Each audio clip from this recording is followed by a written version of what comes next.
Esiet sveicināti, dārgie Fokus TV skatītāji. Mēs atkal esam mūsu pavāru šovā Gards un Gardāks. Šodien mēs plānojam uztaisīt jūras karūsu vai dorādu.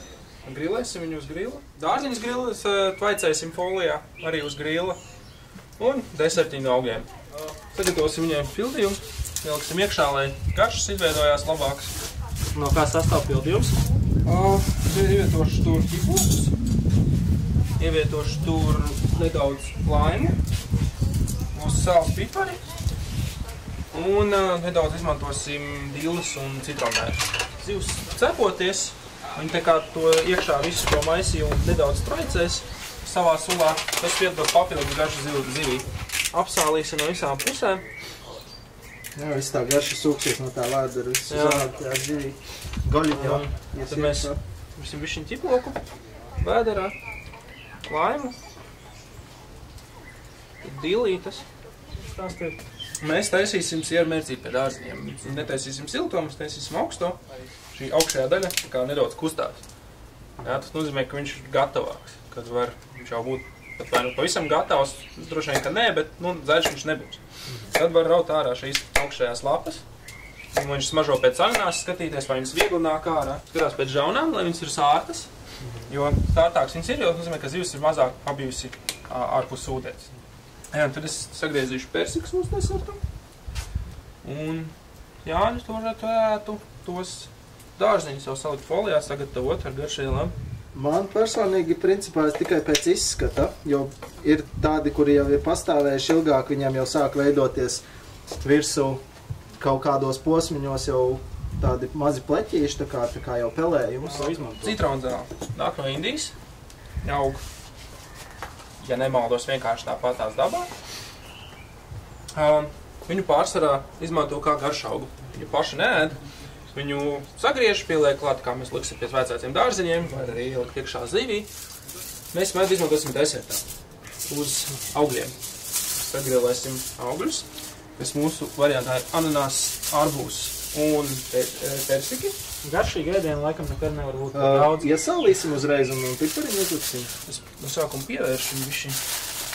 Nedaudz baltvīnas, skatos pieliem. Jā, mēs šodien tvaicēsim baltvīnā. Mēs nedaudz sakurosim šo visu. Tātad brūnais cukurs mums darās virsū. Brūnais cukurs tieši tā. Lai viņi tā mērcī tāda viendabīgāka paliek. Un tas siers tāds smalkāks.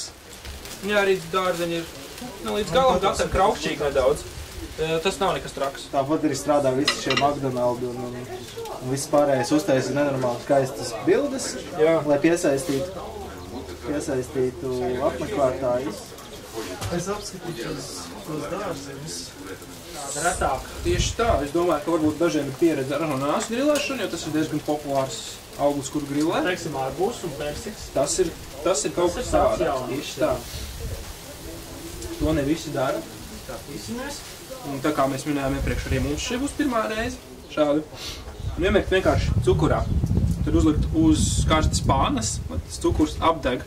Pēc tam noņemt nost, un tad ir forši tāda karamelizēta garoziņa. Tad mūsu porcija ir, lūk, šāda.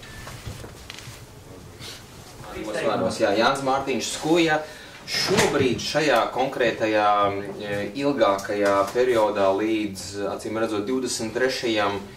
jūlijam, kad notiks lielais fināls, esmu konkursa Miss un Mister Latvija padomnieks. Man sauc Kristīna Zedenko, es esmu Miss Latvija 2005. Dotajā brīdī, ar ko es nodarbojos, es kopā ar Jāni Mārtiņu organizēju konkursu Miss un Misters Latvija 2016. Man sauc Gundars Ūdris, esmu nekustamā īpašuma uzņēmējs un jurists. Žēl, tu kamera arī nevar izdust to smaržu, kas nāk no ēdiena, vai ne? Ļoti labi. Ļoti interesants, vai ne? Es esmu diezgan tieši un runāju to, ko domāju. Un šajā gadījumā tas tā ir. Desmitnieks viennozīmīgi nopelnījis. Šeit tiešām nav ko vairāk teikt, ka 10 balles, un patiešām man ir prieks, ka mums pavār tādi, kuriem mīl eksperimentēt. Es arī tas īstais novērtējums. Protams, ka 10. Nākamajā sērijā redzēsiet Kristīni palīgā mūsu pavāriem kā trešo.